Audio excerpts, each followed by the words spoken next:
اللہ کا کلام کہتا ہے الذین ان مکناہم فی الارض اقاموا الصلاۃ وآتوا الزکاۃ، کہ جسے ہم زمین میں تمکنت دیتے ہیں وہ نظام صلاۃ قائم کرتا ہے، نظام زکوٰۃ قائم کرتا ہے،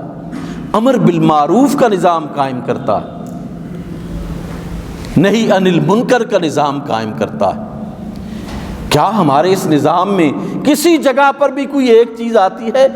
کہا جاتا ہے کہ مذہب جو ہے وہ ایک جو ہے وہ بالکل نجی معاملہ ہے، پرائیویٹ معاملہ ہے، یہ جو مسلمان ہے اس کی ایک فرد کی زندگی میں بھی اور ایک اجتماع کی زندگی میں بھی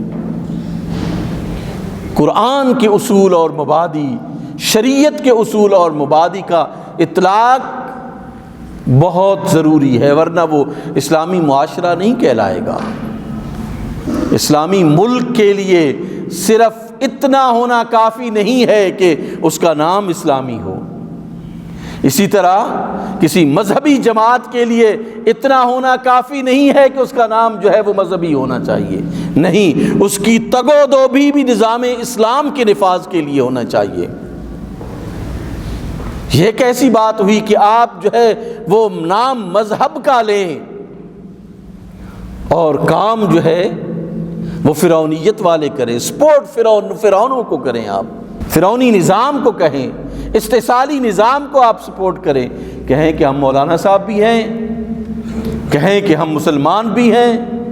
کہیں کہ ہم مفتی بھی ہیں، ہم ملا بھی ہیں۔ بھئی ہماری تگ و دو کی ڈائریکشن کیا ہے؟ ہم تگ و دو کی سمت کر رہے ہیں۔ سیدنا امام عالی مقام علیہ السلام نے کربلا میں کیا دکھایا ہمیں کہ جہاں حلال اور حرام کے اصول مٹ گئے، جہاں درست اور نادرست کی تمام چیزوں کو ختم کر دیا،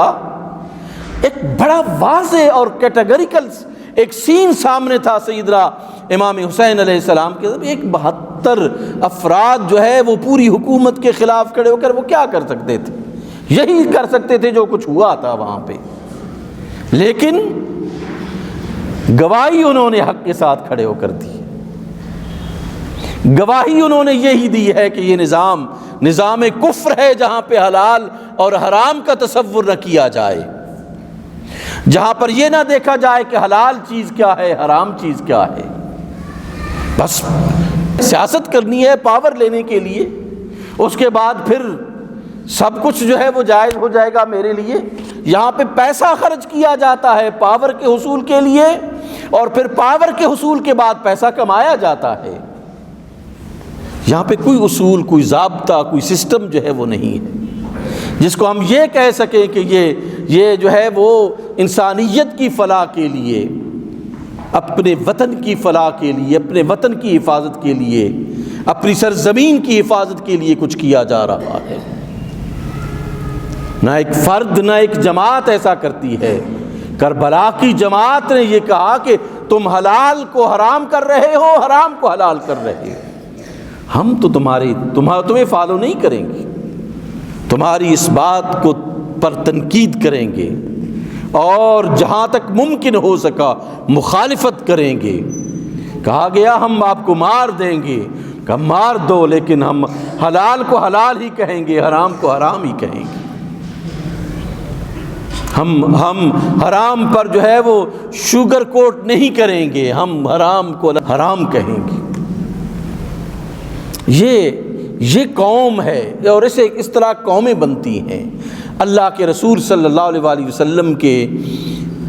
فرامین ہمارے سامنے ہیں، آپ صلی اللہ علیہ وآلہ وسلم کی تعلیمات جو ہے وہ ہمارے سامنے،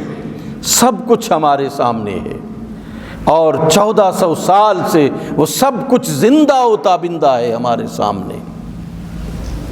لیکن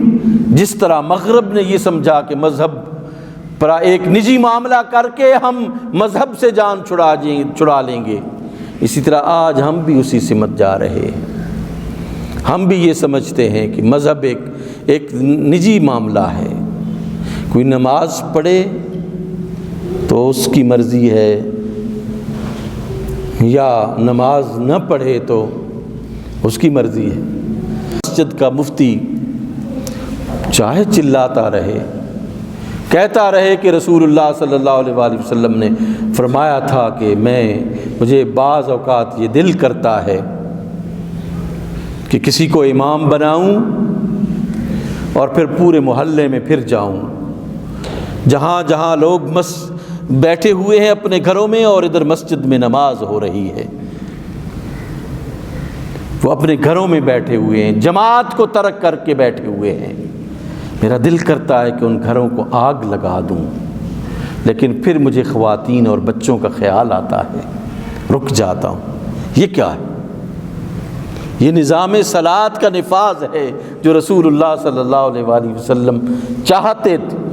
اور آپ نے معاشرے میں قائم کیا اس نظام صلاۃ کو۔